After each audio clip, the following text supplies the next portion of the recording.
예, 안녕하십니까? 살불살조 정신이라는 거 있잖아요. 그 부처가 나타나면 부처도 죽이고, 조사가 나타나면 조사도 죽이고, 스승이 나타나면 스승마저 죽여버려라. 이런 말을 임재선사가 했지요. 왜 임재선사가 이런 말을 했는지, 임재선사의 그 공부 시절의 얘기를 생각해보면 좀 이해하게 됩니다. 그 다 아시는 얘기지만, 임재선사가 황벽선사 밑에서 3년 동안이나 이렇게 수행을 하고 살았는데요.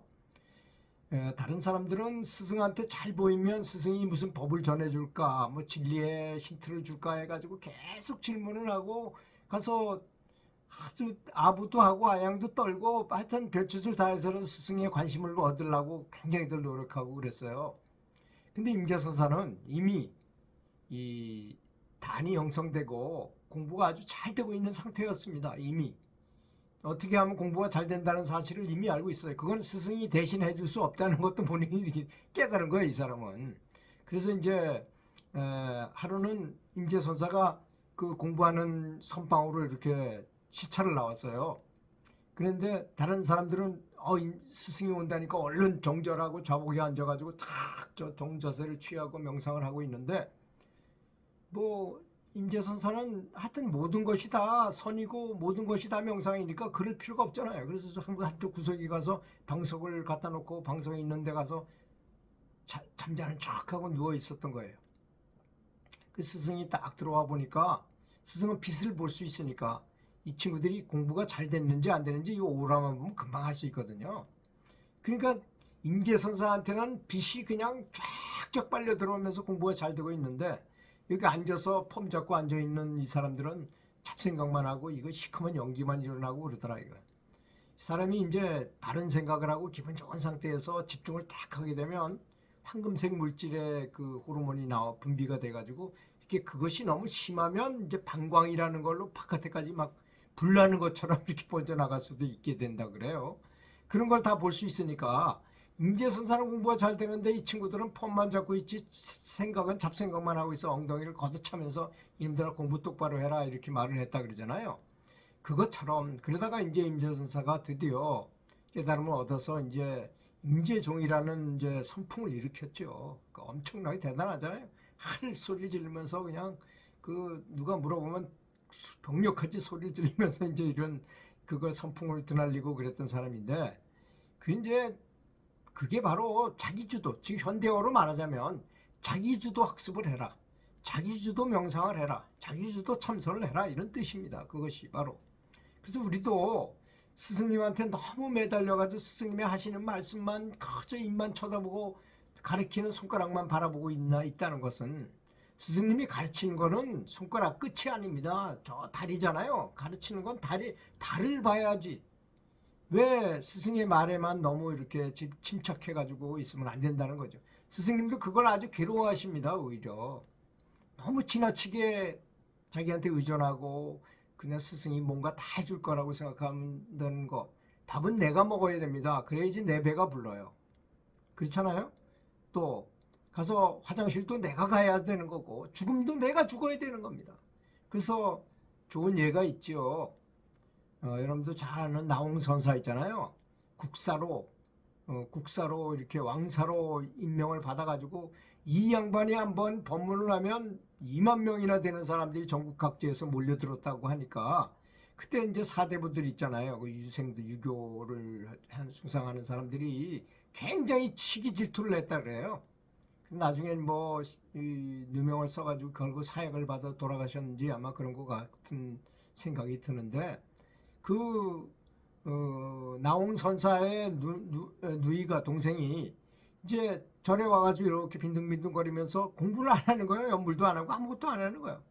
그래서 이제 스님들이 물어봤어요. 아니 왜 보살님은 이렇게 연불하고 참선 이런 걸 안 하십니까? 그러니까 아니 내가 우리 오빠가 깨달음을 얻은 대선사인데 나를 구원해 주지 않겠느냐 이거야.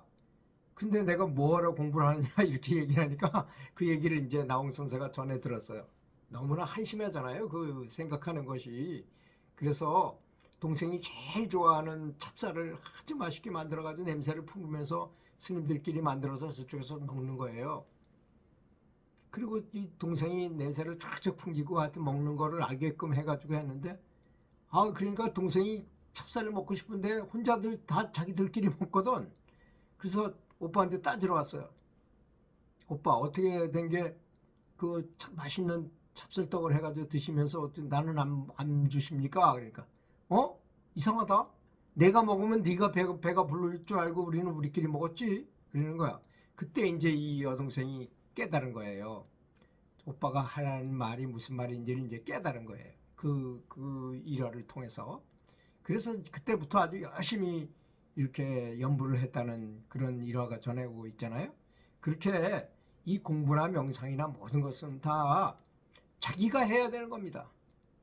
물론 스승의 비디오를 보거나 스승님의 강연을 듣거나 가서 있는 것은 그분의 자장을 흡수해가지고 그걸 유지해가지고 계속 명상하면서 그거를 점점 더 증폭시키기 위해서이긴 하죠. 그걸 제가 하지 말라거나 뭐 이게 잘못했다는 말은 절대로 아닌 것입니다. 이 말씀은 너무 의지하지 말라. 공부는 내가 해야 된다. 내가 밥을 먹어야 내가 배가 부르는 법이다. 이런 뜻입니다. 그래서 이 명상은 그 명상 시간에만 앉아서 카나하게 앉아가지고 뭐 비율에 맞춰서 잘한다고 되는 게 아니고, 더욱더 중요한 것은 명상하지 않는 시간에, 명상하지 않는 일하는 시간 또는 내가 뭐 글 쓰는 시간, 말하는 시간, 어떤 시간이라 하더라도 여기다가 집중을 해가지고 계속 단을 형성하도록, 이게 이제 단이라는 어떤 에너지체가 됩니다. 어느 정도 공부를 하다 보면 그렇게 돼서 이게 점점 더 강력해짐을 본인 스스로가 느낄 수 있어요. 그런 에너지체가 모여가지고 이게 굉장히 고도로 발달한다는 걸 알아야 됩니다. 뭐 진동이 좀 오고 그래가지고 내가 대단한 실력을 가졌다고, 내가 대단한 공력을 가졌다고 우쭐댈 필요는 전혀 없습니다.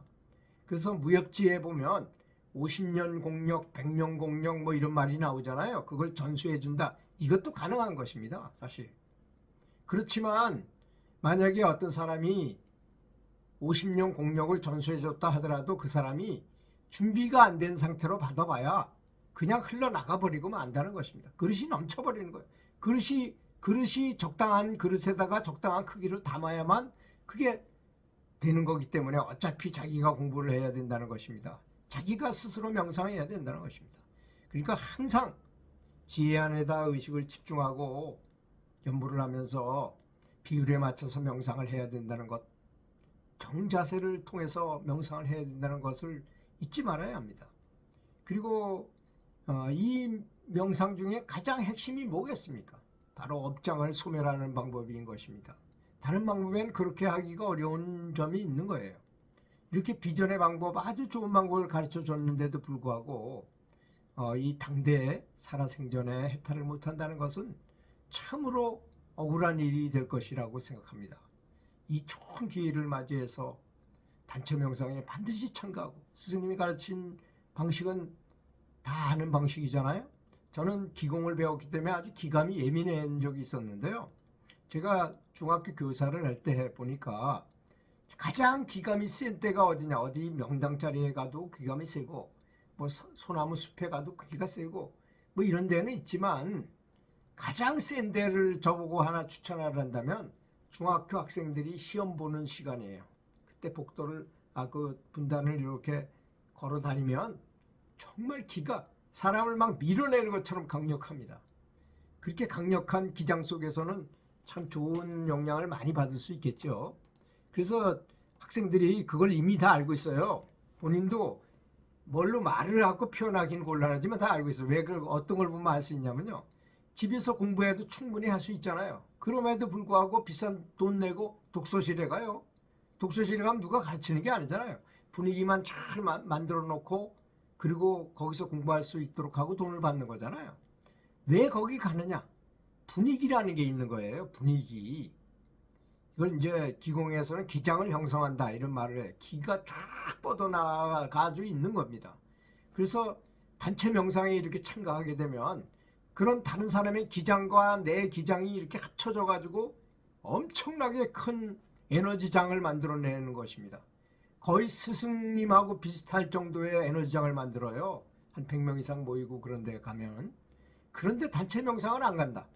이것은 정말 진보하기가 굉장히 어려운 것입니다. 자기 혼자 아무리 열심히 한다 하더라도 단체 명상에 자주 참여하는 것보다 더 좋은 방법은 없다는 것을 아셔야 됩니다. 그래서 이제 자기가 못한 부분, 또 자기가 좋은 부분은 다른 사람을 도와주고, 다른 사람이 좋은 부분은 또 이렇게 서로 깎여가지고 성불할 수 있는 경지까지 이끌어준다는 것이 바로 단체 명상인데, 단체 명상을 빠진다는 것은 정말 큰 수행 방법 중에 가장 큰 것을 놓치는 거나 똑같습니다. 부디 모두 단체 명상에 적극 참여하도록 하십시오. 그러면 일취월장할 것입니다. 들어주셔서 감사합니다.